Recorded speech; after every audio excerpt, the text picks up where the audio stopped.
দেখেছো আমার গোপাল কেমন করে করে হাসছে?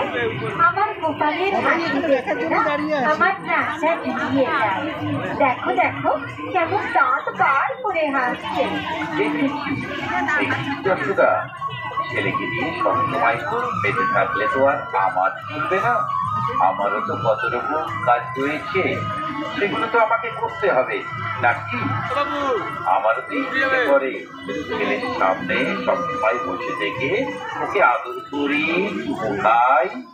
আমারও তো কত রকম রাজকাজ রয়েছে, সেগুলো তো দেখতে হবে। ঠিক আছে, তুমি ছেলেকে আদর করে এসো, আর আমি আমার কাজে চললাম। কেমন? ঠিক আছে ঠিক আছে মহারাজ, আপনি যান, আমিও আসছি। আমারও অনেক কাজ পড়ে রয়েছে। এই দুষ্ট ছেলে, তুমি এখানে দোলনায় বসে মনের সুখে খেলা করো, আমি আমার কাজে যাচ্ছি। কেমন? কোনো দুষ্টুমি করো না কিন্তু।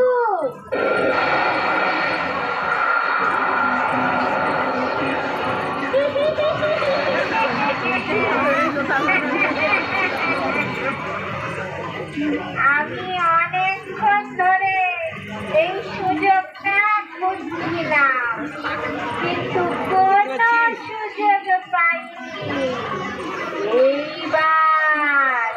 এইবার সেই সুযোগটা যখন পেয়েছি, আর দেরি করা ঠিক হবে না। আমার কাজটা সেরে এই বাচ্চাটাকে মারতে পার